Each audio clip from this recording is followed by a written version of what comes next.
नमस्कार, आप देख रहे हैं सीधी लकीर, जहां हम आपके लिए लेकर आते हैं देश और दुनिया की सबसे बड़ी खबरें जिन्हें जानना है जरूरी। तो इस वीडियो को आखिर तक जरूर देखिएगा। तो चलिए शुरुआत करते हैं आज की सबसे पहली बड़ी खबर के साथ।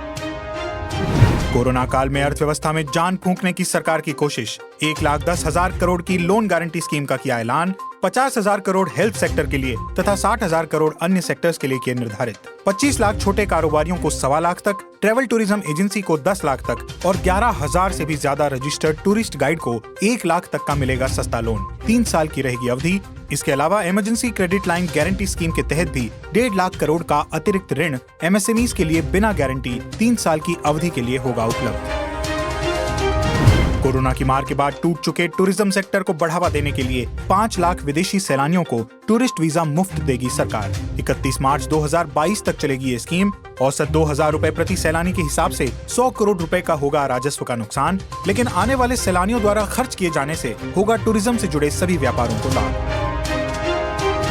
आत्मनिर्भर भारत योजना को भी 31 मार्च 2022 तक बढ़ाया आगे। 15,000 से कम वेतन वाले 58.5 लाख लाभार्थियों के लिए 22,810 करोड़ रुपए पीएफ के रूप में जमा करने की है योजना। रजिस्ट्रेशन की अंतिम तारीख 30 जून 2021। प्रधानमंत्री गरीब कल्याण अन्न योजना को भी फिर किया लॉन्च। 80 करोड़ लोगों को 5 किलो मुफ्त अनाज देने की है योजना। गांव-गांव तक इंटरनेट पहुंचाने की योजना भारत नेट के लिए 19,041 करोड़ रुपए और निवेश करने का ऐलान। 15 अगस्त 2020 को प्रधानमंत्री मोदी ने 1,000 दिन में सभी गांवों को ब्रॉडबैंड से जोड़ने का किया था ऐलान।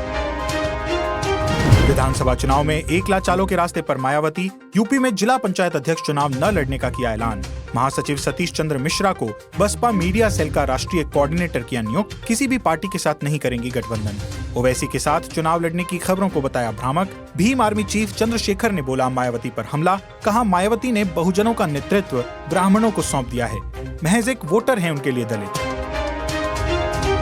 असदुद्दीन ओवैसी ने किया बड़ा ऐलान। कहा यूपी में 100 सीटों पर लड़ेंगे चुनाव। उनकी पार्टी AIMIM भागीदारी संकल्प मोर्चा के साथ गठबंधन में लड़ेगी चुनाव।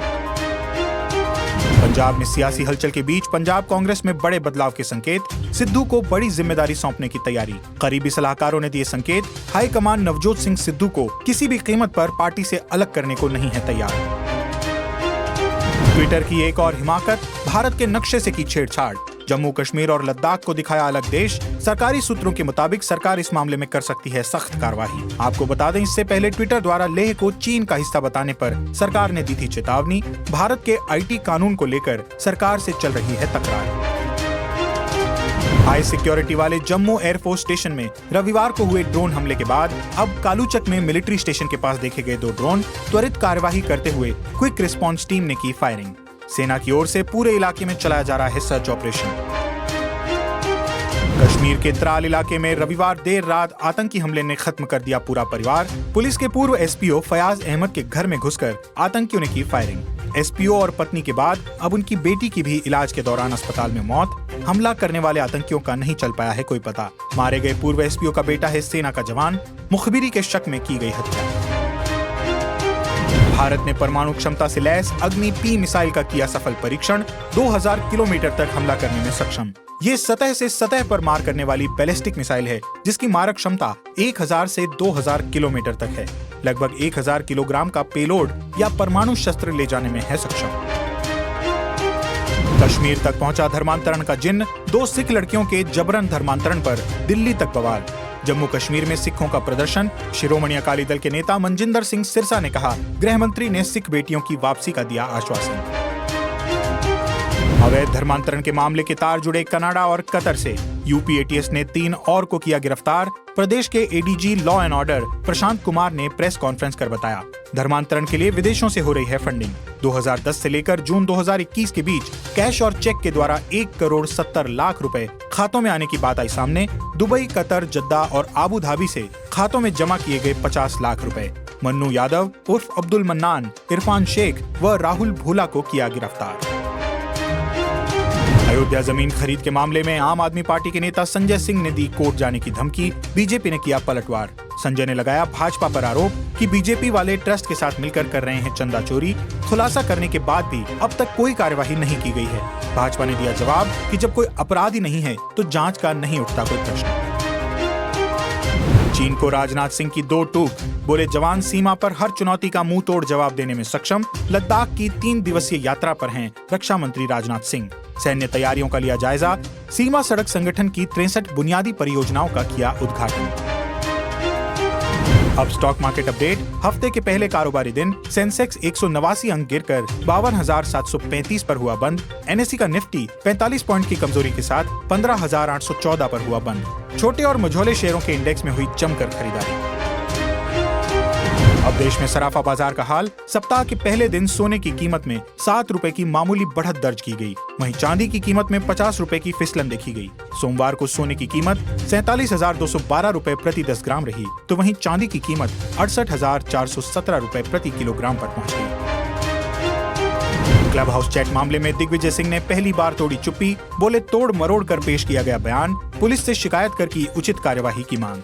बता दें कि दिग्विजय सिंह पर पीएम के खिलाफ आर्टिकल 370 पर विवादित बयान देने का है आरोप। बताया छवि खराब करने की साजिश। 26 जनवरी को हुई लाल किला हिंसा का आरोपी पंजाब से हुआ गिरफ्तार। 1 लाख का इनामी है गुरजोत सिंह।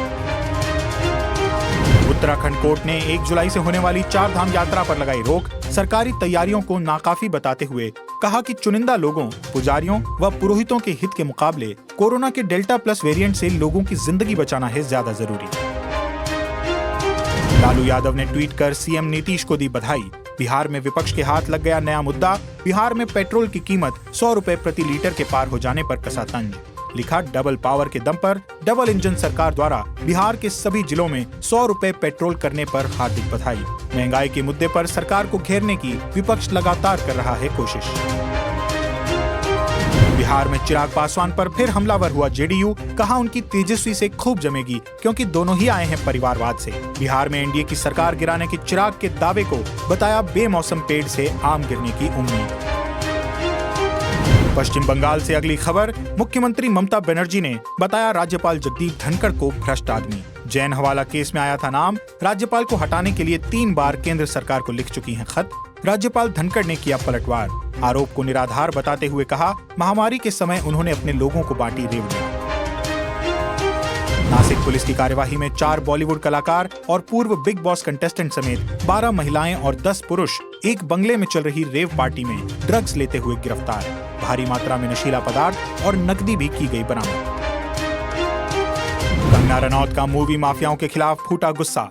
एक्ट्रेस बोली 100 एफआईआर हो जाएं, कोई फर्क नहीं पड़ता। फिल्मों के अलावा नेपोटिज्म और मूवी माफियाओं के खिलाफ बेबाकी से बोलने के लिए जानी जाती हैं कंगना रनौत। भारत के वैक्सीन अभियान को यूरोपियन यूनियन से झटका। भारत में निर्मित कोविशील्ड लगवाने वालों को नहीं मिलेगा ग्रीन पास, नहीं जा सकेंगे यूरोप। अभी तक ईएमए द्वारा नहीं दी गई है मान्यता। बता दें ईएमए ने अब तक फाइजर, बायोएनटेक, मॉडर्ना, एस्ट्राजेनेका और जॉनसन एंड जॉनसन को दी है मंजूरी। दुनिया में सबसे ज्यादा कोरोना वैक्सीन लगाने वाला देश बना भारत। दी जा चुकी है 32.36 करोड़ डोज, जबकि भारत में टीकाकरण अभियान बाकी देशों के मुकाबले शुरू हुआ था करीब 1 महीने बाद। ब्रिटेन, इटली, जर्मनी और फ्रांस से भी आगे चल रहा है भारत। अब देश में कोरोना संक्रमण का हाल। संक्रमितों की संख्या 3,03,16,000 पर पहुंची, तो वहीं ठीक होने वालों की संख्या भी बढ़कर 2,93,59,000 के पार हुई। एक्टिव केस घटकर हुए 5,47,000। तो आज की खबरों में बस इतना ही। इसी तरह देश और दुनिया की बड़ी और काम की खबरों को सीधे अपने मोबाइल में पाने के लिए सीधी लकीर को YouTube पर सब्सक्राइब करें और Facebook पर लाइक करें, ताकि हम और हमारी टीम देश और दुनिया की जरूरी खबरों और आपके बीच खींच सकें एक सीधी लकीर। वंदे मातरम।